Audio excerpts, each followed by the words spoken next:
The cosmic mystery unveiled.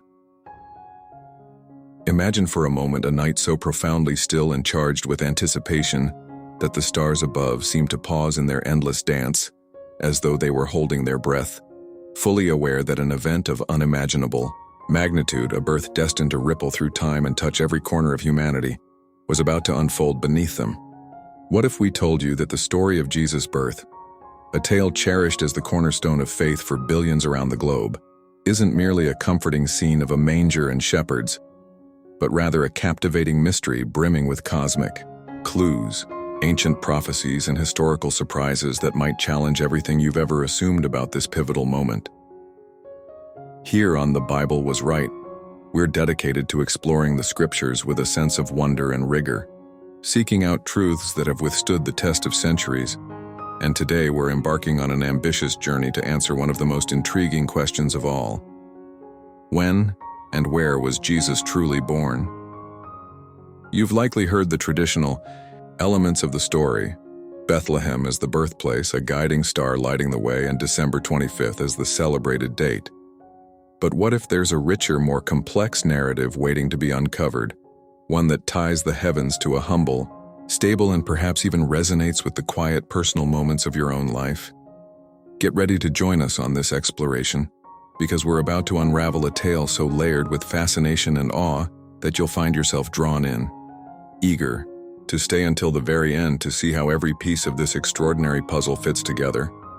Are you ready to dive into the wonder with us? The Bible offers us a treasure trove of hints about this moment, but instead of presenting a simple, neatly wrapped package, it lays out an intricate tapestry of details that have kept scholars, astronomers, and faithful hearts pondering and debating for generations. And there's a compelling reason for that enduring fascination. In Matthew 2:1, we read a straightforward yet tantalizing line. After Jesus was born in Bethlehem in Judea, during the time of King Herod, magi from the east came to Jerusalem. And then Luke 2:1-4 adds another layer, explaining how Caesar Augustus issued a census decree that compelled Mary and Joseph to travel from Nazareth to Bethlehem. But here's the question that pulls us deeper into the story. When exactly did this all take place, and why should that matter to you as you sit there watching this video in the year 2025? Perhaps sipping coffee or scrolling through your day. If the Bible's account can hold up under the microscope of history, with every small detail aligning just so, doesn't that suggest something profound about its greater promises?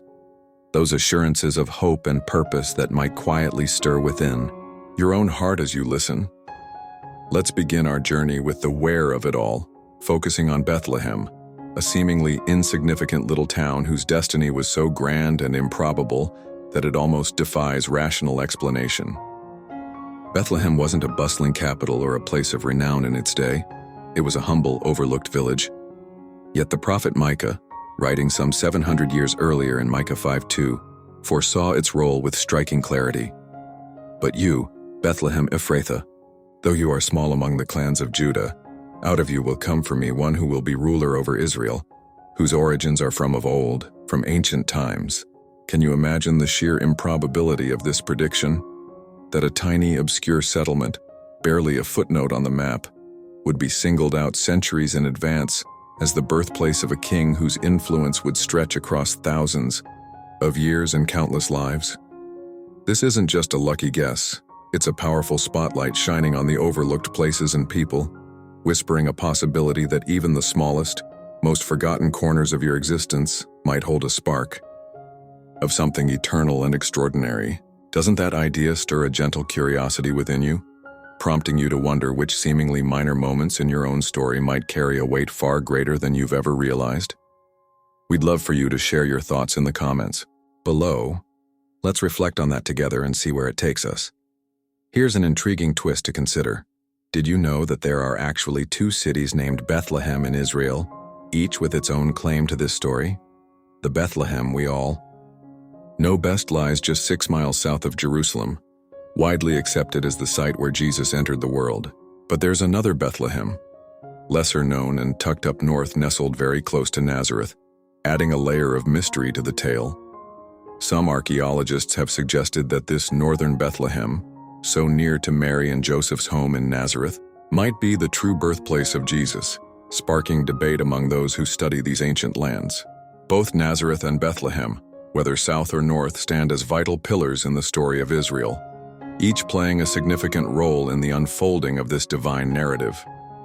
The journey between Nazareth and South Bethlehem was no small feat, a grueling trek that could take several days and test the endurance of even the hardiest travelers. This journey would have wound its way through the mountainous region of Samaria, a challenging landscape that added both danger and exhaustion to their pilgrimage. By some estimates, the distance between Nazareth and the southern Bethlehem, passing through Samaria, stretched to about 150 kilometers, a formidable challenge under any circumstances.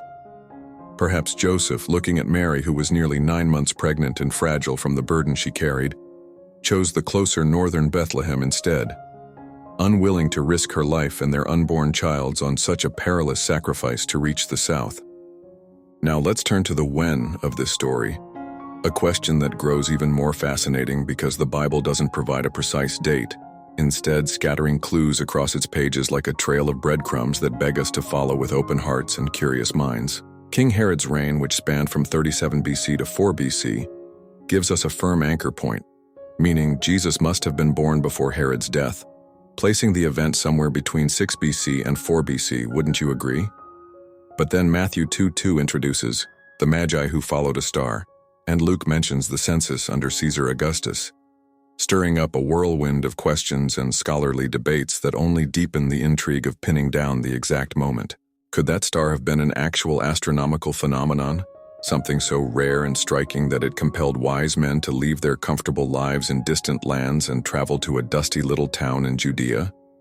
Imagine a night sky suddenly ablaze, with a sign so undeniable that it seemed to shout, "Pay attention," to anyone who dared to look up. What would you do if you witnessed something that powerful breaking into your everyday existence? We'd love to hear your answer in the comments below. Share your thoughts because we're genuinely eager to connect with you over this. Here's where the story takes an even more thrilling turn. An Australian astronomer named Dave Reneke proposed a bold theory that Jesus might have been born on June 17th rather than December 25th, a possibility that flips the traditional narrative right on its head. Using advanced software to reconstruct the skies of antiquity, he identified a conjunction of Venus and Jupiter in 2 BC, so close together that they would have appeared as a single, blindingly bright star, potentially the very one Matthew describes as guiding the magi. Reneke himself remarked, "Astronomy is so precise that we can pinpoint where the planets were in the sky, and this alignment could very well be the Star of Bethlehem that lit the way." Instead of a cold December night, picture a warm summer evening bathed in that celestial glow. Doesn't that shift how you've always imagined this moment? Doesn't this possibility make you wonder how many of our long-held assumptions might shift when viewed through a new lens of discovery and insight? What's your initial reaction to the idea of a June-born Jesus? Does it surprise you, intrigue you, or spark something else entirely? Please share your feelings in the comments. We're excited to hear what you think about this unexpected twist. Let's take a moment to let this sink in. If the Bible's timeline aligns with historical events like Herod's reign and the census, and perhaps even with the stars themselves, it's not just a story. It's a foundation that stands firm beneath our questions. Reneke's June theory doesn't undermine faith. Instead, it strengthens it by suggesting that a real, observable event in the heavens could have marked the precise moment of Jesus' arrival into the world. Whether it happened in December or June in the southern Bethlehem or the northern one near Nazareth, the when and where of this event carry a truth that resonates deeply. This was a moment planned with precision, executed with purpose, and intimately personal in its reach. Have you ever experienced a time when the chaos of your own life suddenly aligned into something meaningful, as if the stars themselves had conspired to guide you? We'd love for you to share that moment in the comments. It's those stories that weave us together as we explore this journey side by side, the cosmic dance of history and hope. Consider this for a moment. What if the birth of Jesus wasn't merely a quiet, tender night in a stable, but rather a breathtakingly orchestrated event that synchronized the movements of the stars, unsettled the mightiest empires, and continues to reverberate through the ages, touching our lives even now? thousands of years later. We're continuing our journey here on The Bible Was Right, peeling back more layers of the enduring mystery surrounding when and where Jesus was born. And I promise you, the revelations ahead are going to expand your perspective in ways you might not expect. In the previous block, we established Bethlehem, whether the southern one near Jerusalem or the northern one by Nazareth, as the prophesied location, and we began tracing the timeline through King Herod's reign and the surprising possibility of a June birth proposed by astronomer Dave Reneke. Now we're ready to delve into the vivid, intricate details that bring this story to life. Roman decrees that set the stage, heavenly signs that lit the way, and a timeline that proves more elusive and fascinating than we might have imagined. This isn't just a collection of dates and places to memorize, it's a powerful collision of history and hope. A narrative that might just reach into your heart and rekindle a sense of wonder you didn't know you'd been missing. Are you prepared to feel that spark again? We know that King Herod's death in 4 BC provides a crucial boundary, meaning Jesus had to have been born before that point, and most scholars agree this places his birth somewhere between 6 BC and 4 BC, though pinning it down precisely feels like trying to capture a wisp of smoke in your hands, which only adds to the adventure of the chase. Luke 2:1-4 sets the scene with a pivotal detail. In those days, Caesar Augustus issued a decree that a census should be taken of the entire Roman world, and everyone went to their town to register, which forced Mary and Joseph to make the arduous journey from Nazareth to Bethlehem, likely the southern one unless the northern option swayed them instead. But here's where the plot thickens. Historical records link this census to Quirinius, who became governor of Syria in 6 AD, well after Herod's death in 4 BC, creating a puzzle that has historians scratching their heads and wondering how these pieces fit together. Some propose that an earlier census or tax registration might have occurred around 6 BC, still under Herod's oversight, or that Luke simplified a complex bureaucratic process into a single event. Either way, it paints a vivid picture of a world in motion, driven by Rome's insatiable demands. Imagine Mary, heavy with child and nearing her 9th month, enduring the jolting ride on a donkey across rocky terrain, all because Rome insisted on counting its subjects and collecting its dues. Have you ever faced a grueling detour in your own life that later revealed a greater purpose you couldn't see at the time? We'd be delighted if you'd share that experience in the comments below. Your stories are what make this exploration so rich and meaningful to us. Let's shift our focus back to that mysterious star, because its role in this story is far too captivating to overlook. And it's where the realms of science and scripture begin to intertwine, in ways that might leave you marveling at the harmony they create. The magi, those wise men from the east, likely scholars from Persia or Babylon, weren't casually stargazing. They were experts who studied the heavens as if it were a sacred text, and Matthew 2:2 tells us they observed his star when it rose and set out to find its meaning. There are several possibilities for what they saw.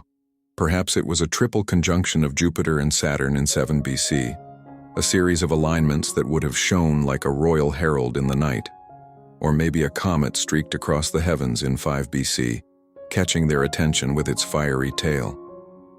Then there's Dave Reneke's striking proposal that on June 17, 2 BC, Venus and Jupiter drew so close together that they merged into a single, brilliant star, a perfect candidate to guide the Magi to a summer birth, perhaps even to a toddler Jesus by the time they arrived. Picture that moment, a night sky suddenly proclaiming, "This is it," with such clarity and force that it compelled these learned men to act. What would you do if the universe sent you a sign so vivid and unmistakable that it demanded your response? We'd love to know your thoughts. Please drop them in the comments because we're eager to hear how you'd react to a moment like that. Here's where the story becomes beautifully complicated. The traditional timeline we've inherited is off-kilter, and even the church acknowledges it. Pope John Paul II himself noted that Jesus wasn't born in the year we call 1 AD. Back in 525 AD, a monk named Dionysius Exiguus attempted to calculate the date of Jesus' birth, setting it at 754 AUC in the Roman calendar. but his calculations missed the mark in a way that reshaped how we measure time. He based his estimate on Jesus' baptism in the 15th year of Tiberius Caesar's reign, assumed to be 29 AD, with Jesus around 29 years old according to Luke 3:23. But Tiberius began ruling in 14 AD, and Herod's death in 4 BC reveals a gap of 4 to 6 years in Dionysius' math. This adjustment means Jesus was likely born between 6 BC and 4 BC, making him around 38 years old at his crucifixion in 31 AD. Not the traditional 33 we often sing about in hymns. Quite a shift from what we've long assumed, isn't it? Imagine the ripple effect of rewriting history because one monk's arithmetic slipped. Doesn't that make you wonder what other truths in your life might deserve a second look or a fresh perspective? We'd love for you to share a fact you've had to rethink. Drop it in the comments so we can explore those shifts together. This realization carries an emotional weight that's hard to ignore. Bethlehem, whether south or north, was overflowing with people, leaving no room for Mary and Joseph, so Luke 2:7 tells us. She wrapped him in cloths and placed him in a manger, because there was no guest room available. Here was a king, born not in a palace but in a feeding trough, entering a world under Roman oppression.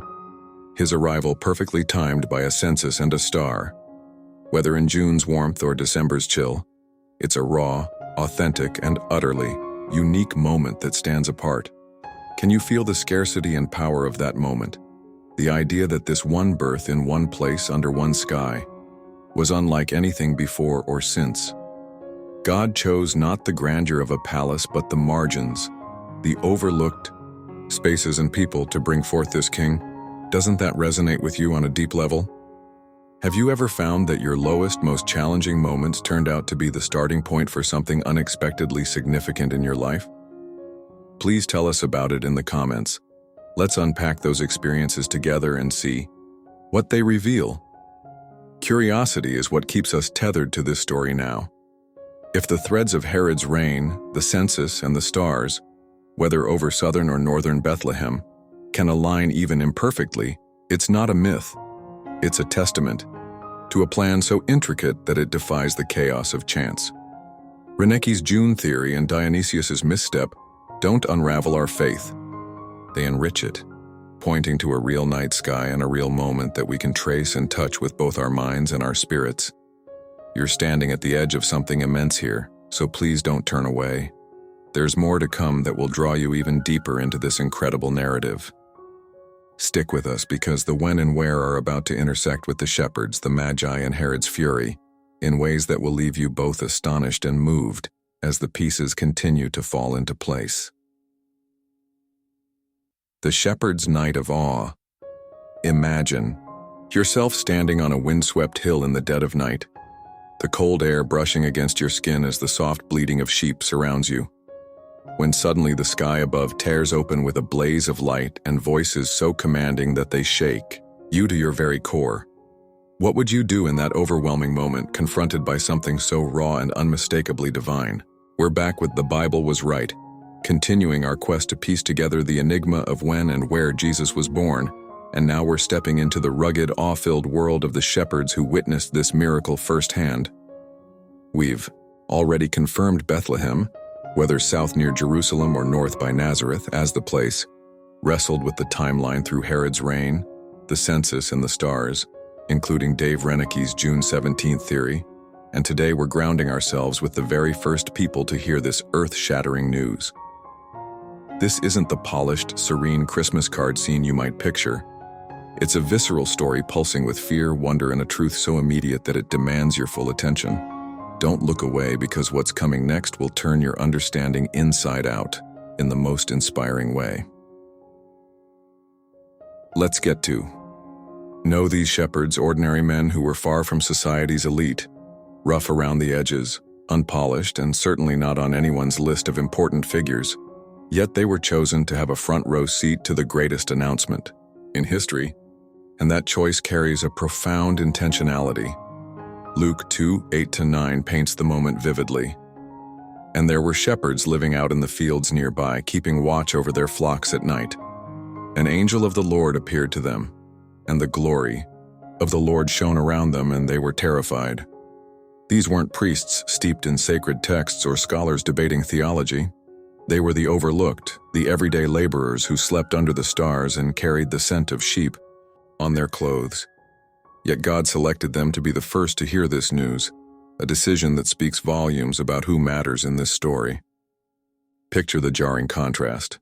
1 minute they're counting their flock in the stillness, perhaps swapping stories by a small fire, and the next, the heavens erupt above them with a presence so overwhelming that it stops them cold. Have you ever felt that kind of shock, moving from the mundane to the miraculous in an instant? Have you ever felt like a nobody in the grand scheme of things, only to be surprised by a moment when you suddenly felt seen, valued, or called to something greater than yourself? We'd be thrilled if you'd share that experience in the comments. We're genuinely eager to connect with you over those transformative moments that echo the shepherd's night. Now let's listen to what the angel proclaimed, because this wasn't a gentle whisper. It was a resounding declaration, saturated with urgency and joy, a message that still rings clear and powerful across the centuries to reach us today. Luke 2:10-11 captures it perfectly. The angel said to them, "Do not be afraid. I bring you good news that will cause great joy for everyone. Today, in the town of David, a Savior has been born to you. He is the Messiah, the Lord." The town of David, Bethlehem, ties directly back to Micah's ancient prophecy, and the word today underscores the immediacy. No waiting, no delay. This was a singular, unrepeatable moment unfolding right then and there, a gift for all humanity. Can you imagine the shepherds' astonishment as they stood there, mouths agape, realizing they were witnesses to something meant for all people, a promise that stretches across time to include you, right here and now, as you watch this unfold? What would you do if an angel broke into your night with news that monumental? Would you rush to see it for yourself or stand frozen in the face of such overwhelming wonder? Please tell us your reaction in the comments. We'd love to hear how you'd respond to a visitation like that. Let's step back and consider the bigger picture. Why did God choose shepherds? And why did this happen at that particular moment in history? Judea under Roman rule was a land simmering with unrest, oppressive taxes, mounting tension, and the census adding to the burden. Yet into this strained and chaotic world, a baby arrived in a stable, and the announcement came first to those society deemed the least significant. Luke 2:16 tells us what happened next. They hurried off and found Mary and Joseph and the baby, who was lying in the manger, not in a palace surrounded by luxury, but in a place of simplicity and vulnerability, a striking contrast to the world around them. Here's an intriguing detail to ponder. The fact that these shepherds were out at night with their flocks suggests a season like spring or summer, when lambing typically occurs in Judea rather than the cold of a December winter. Does that shift your mental image of this night? Dave Reneke's June 17th theory aligns beautifully here, with Venus and Jupiter blazing in a warm summer sky, offering a compelling alternative to the traditional snowy nativity we often envision. Can you picture a summer birth instead of a winter one? Does that change how you feel about the Christmas story you've always known? What's your take on this? Do you lean toward a winter Jesus or a summer one? And why does that resonate with you? We'd love for you to share your perspective in the comments. Let's explore how this twist speaks to each of us. Here's a fascinating layer to consider. These shepherds might have been tending lambs destined for temple sacrifices in Jerusalem, just 5 miles away from the southern Bethlehem, a connection that adds a poetic depth to their role in this night. Numbers 24:17 offers a prophecy that ties it together. A star will come out of Jacob, a scepter will rise out of Israel, and now these shepherds were gazing upon the Lamb of God, born to end all sacrifices, a chilling and beautiful convergence of meaning. It's a moment where prophecy and reality collide in the stillness of a random night, sending shivers down your spine as you realize the layers of purpose woven into this event. What if the when and where of Jesus' birth aren't confined to a single point in time or place, but extend to every instance where he breaks into our lives with transformative power? Where and when did Jesus come alive for you in a way that changed everything? Can you pinpoint that moment in your journey? We'd be honored if you'd share that in the comments. Let's dig into those stories together and see what they reveal about this living truth. This lands with a powerful emotional weight. The shepherds didn't just witness this miracle in silence. They couldn't keep it to themselves, and their response set off a ripple effect that's still moving today. Luke 2:17-18 tells us, "When they had seen him, they spread the word concerning what had been told them about this child. And all who heard it were amazed at what the shepherds said to them." Awe began in that stable and flowed through these overlooked men to touch the world, creating a chain reaction of wonder that hasn't stopped. Can you feel how it reaches even to us now? This isn't a story locked in 6 BC or 2 BC. It's alive and tugging at you right here, inviting you into its unfolding beauty and power. Can you sense that pull, that invitation to step into the awe and let it shape you? A king born in the lowliest of places, heralded by the forgotten. That's not just their story, it's yours too, woven into the fabric of this moment.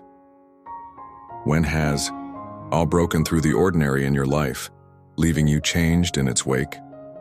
Please drop that moment in the comments and let's keep this fire of wonder burning together. We can't wait to read what you share.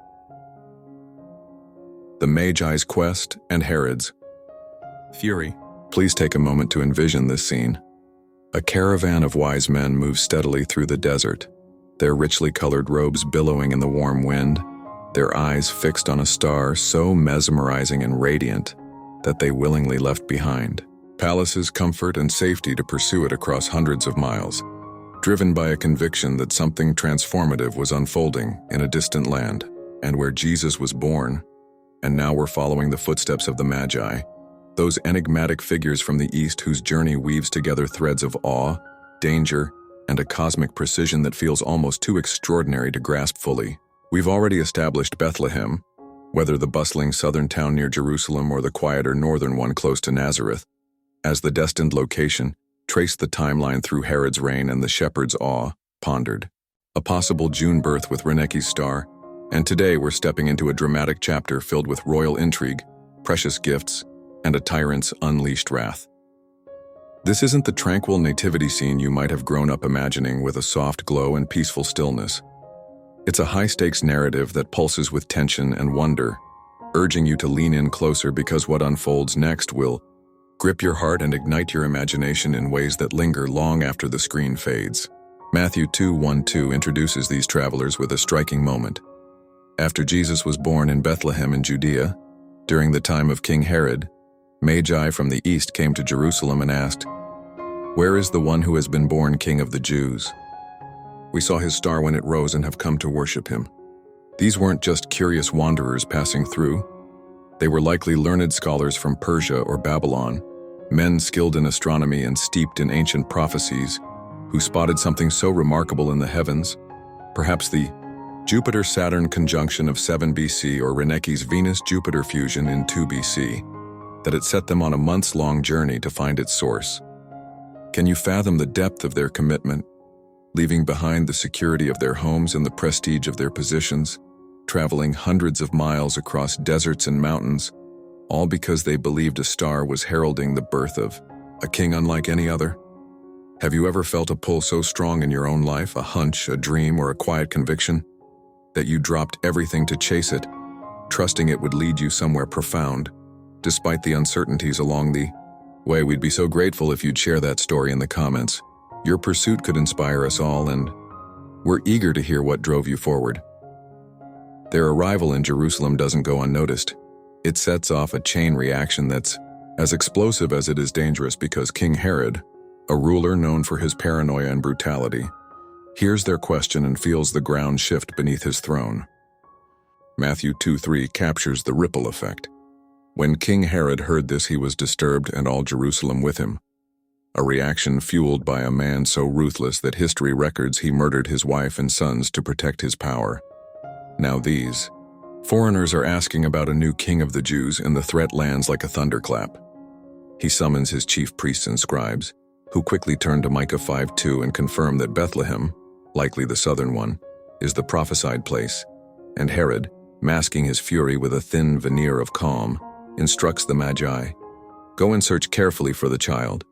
As soon as you find him, report to me, so that I too may go and worship him. Matthew 2:8. Here's the chilling truth he doesn't reveal. His plan isn't worship, it's murder, a desperate bid to crush any rival before this child can grow into the king the Magi seek. Can you feel the tension building in that moment? The Magi oblivious to the trap, Herod seething with barely contained rage, and Jerusalem buzzing with whispers of what's to come. Have you ever walked into a situation where danger lurked, just beneath the surface, unnoticed until it was almost too late? We'd love for you to share that experience in the comments.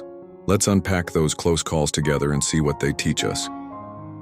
The star, undeterred by Herod's schemes, leads the Magi beyond his grasp to Bethlehem, guiding them with a precision that feels almost alive, as if the heavens themselves are ensuring they reach their destination. Matthew 2:11 describes their arrival. On coming to the house, they saw the child with his mother Mary, and they bowed down and worshipped him, suggesting this wasn't the stable anymore. Jesus might have been a toddler by then, months, or even a year after his birth, stretching the timeline wider than we often picture. Herod's death in 4 BC, shortly after a lunar eclipse on March 13, 14, as noted by historian Flavius Josephus, and locks Jesus' birth before that point, likely 6 BC if a newborn, or as late as 2 BC with Reneke's star if the Magi arrived later. Either way, the timing is a marvel of convergence. Imagine these outsiders, men of wealth and wisdom from a foreign land, kneeling before a child in a simple home. Doesn't that upend every notion of power and prestige you've ever held, turning the world's hierarchy on its head? When your life has something unexpected, something small or seemingly insignificant, revealed itself as sacred, shifting your perspective in a way you never saw coming. Please share that in the comments.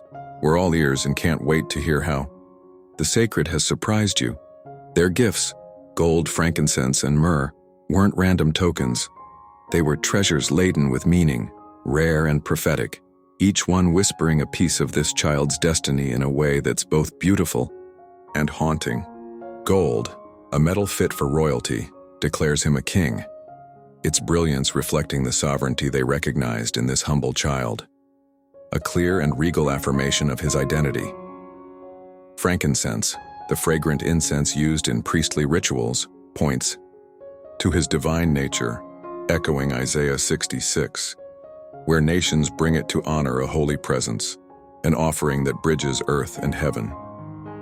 Myrrh, a spice used in burial rites, casts a shadow of death over this moment, a poignant and unsettling hint of the sacrifice to come.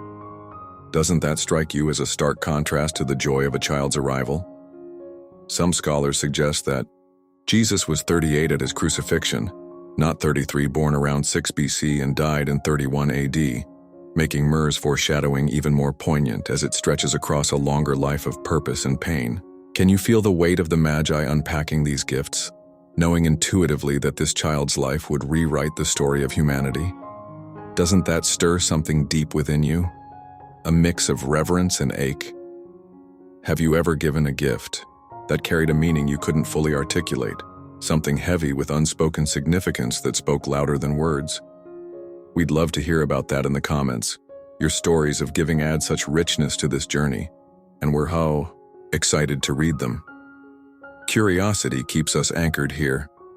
This wasn't a local event confined to Judea. It reached across borders, drawing the attention of the world, fulfilling prophecies like Isaiah 63, "Nations will come to your light, and kings to the brightness of your dawn." Dionysius miscalculated the calendar. Jesus was born in 64 BC, not 1 AD, but the precision of Herod's end, the star's peak, and the Magi's trek scream a design too intricate to dismiss, whether over southern or northern Bethlehem. Reneke's June alignment, the Magi's long journey. It's a story that breaks through boundaries of time and place, tugging at your spirit with a force that's hard to ignore as you sit here now. What pulls you deeper into this? Science's clarity, faith's mystery, or the wildness of a story that spans continents and centuries? Please tell us in the comments. Your voice keeps this alive, and we're eager to see what moves you most. The eternal birth unfolds.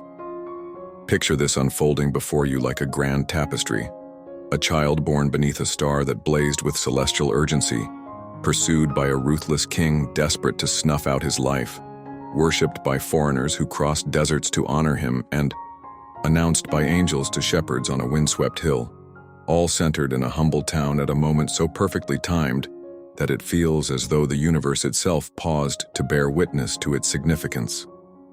Doesn't that image stir something profound within you? A sense of awe and weight that resonates through the ages and lands right at your feet, here in this very moment? We're bringing our journey on The Bible Was Right to a close, weaving together every strand of the mystery of when and where Jesus was born. Bethlehem as the prophesied place, Herod's reign and stars like Reneke's 2 BC conjunction setting the time, a story too vast to be contained by any calendar or map. We've walked with shepherds in their awe, followed the magi on their quest, and traced cosmic clues across history. And now it's time to feel the full impact of this miracle, a living truth that reaches through over 2,000 years to touch you right where you are, watching this in 2025. Please don't turn away now. This is the culmination you've been waiting for, the moment where every question and wonder finds its resting place in something greater. Let's tie the where and when together with care. Bethlehem, foretold by Micah 5:2 as the birthplace, whether south near Jerusalem or north by Nazareth, was no random choice. Luke's census brought Mary and Joseph there. Matthew's star guided the magi, creating a convergence that feels divinely orchestrated, beyond mere coincidence. Herod's death in 4 BC, confirmed by a lunar eclipse on March 13, 14 as recorded by Josephus, and sets the birth before that, likely between 6 BC and 4 BC, if a newborn, though Reneke's June 17, 2 BC star allows a later arrival if Jesus was a toddler by the Magi's visit. Dionysius's calendar error shifts Jesus' birth from 1 AD to 64 BC, making him 38 at his crucifixion in 31 AD rather than 33. Yet the shepherds' spring fields and a possible summer star align with Scripture's hints, painting a picture that's both historical and alive with seasonal nuance. Have you ever watched the scattered pieces of your own life, moments of confusion or hardship, suddenly come together in a way you couldn't have planned, revealing a purpose you only saw in hindsight? We'd be so honored if you'd share that moment in the comments. Those stories of alignment are what bind us in this exploration, and we can't wait to read yours. Herod's response proves this wasn't a quiet event. Matthew 2:16 reveals his fury. When Herod realized that he had been outwitted by the Magi, he was furious, and he gave orders to kill all the boys in Bethlehem and its vicinity who were 2 years old and under, a desperate act to eliminate the threat he feared. This tyrant's tantrum turned Bethlehem, likely the southern one, into a place of tragedy, with mothers weeping and blood staining the ground. Yet Jesus escaped, warned by a dream, as Matthew 2:13 recounts, slipping through Herod's grasp with a timing that feels nothing short of miraculous. Herod's death in 4 BC to this massacre, suggesting Jesus was a newborn then, narrowly saved, an edge-of-your-seat moment where innocence hung by a thread, preserved by a higher hand. Can you feel the stakes of that moment? The fragility of hope dangling amidst chaos, the raw power of a life spared against all odds? Doesn't it hit you with a mix of relief and reverence? When has hope defied the chaos in your own story, shining through when everything seemed lost? Can you recall a time when you felt that same lifeline? Please share that in the comments. Let's feel the weight and joy of those victories together as we connect through this. This is the scarcity that hooks us. One night, one birth, unmatched in its singularity. Angels proclaimed it, stars marked it, kings sought it. A moment so rare it stands alone in the sweep of history. John 1:14 puts it beautifully. The Word became flesh and made his dwelling among us. God stepped into a manger, his arrival synchronized with a census, a star, and a tyrant's downfall. A convergence that speaks of intentionality and intimacy. What if the when and where of Jesus' birth aren't limited to Bethlehem in 6 BC, but extend to every time and place where he breaks into our lives, transforming us with his presence? Doesn't that shift how you see this story? Can you feel that truth alive now, reaching across centuries to meet you where you sit, tugging at your heart with a personal invitation? Where and when did Jesus become real for you, igniting something new in your life? Can you name that moment when he stepped into your story? We'd be so moved if you'd share that in the comments. Your encounters are the heartbeat of this journey, and we're here to listen. Let's reflect on this as we close. If the Bible aligns with history, Herod's timeline, the stars, the escape, and pins Bethlehem as the place, it's not a guess, it's a bedrock foundation that holds firm under scrutiny. December 25th might be a Roman overlay, borrowed from Saturnalia or Sol Invictus, suggesting Jesus wasn't a winter baby, but the truth cuts deeper than any date, rooting itself in a reality that transcends seasons. You're not a random speck in this universe. Your struggles and joys aren't lost. They're tied to this story, woven into a purpose that began in that manger and continues in you. The shepherds ran to see. The magi journeyed far. What's your next step in response to this story that's still unfolding, calling you to move toward it? What's the biggest wow for you in all this? The science of the stars, the mystery of faith, or that personal spark that ties it to your life? Can you name what hits you hardest? Please drop that in the comments. Your wow keeps this fire burning, and we're thrilled to see what stands out to you. If this stirred you, whether it's the June stars, Herod's rage, or Jesus igniting in your heart, don't let that flame flicker out. Hold it close and let it grow. Subscribe to The Bible Was Right. Hit that button now because we're just beginning to uncover truths like these, and we want you with us for what's next. Smash that like button if this landed in your soul, and leave a comment with what you felt, what you're taking away. Your voice matters here. What's the one thing you're carrying from this? Can you sum up what this journey has left in your hands? Your voice fuels this community. Share this video, and let's grow this journey together because we're stronger when we explore as one. The Bible isn't a relic, it's alive, and so are we. Until next time, keep seeking, keep wondering, and we'll see you soon.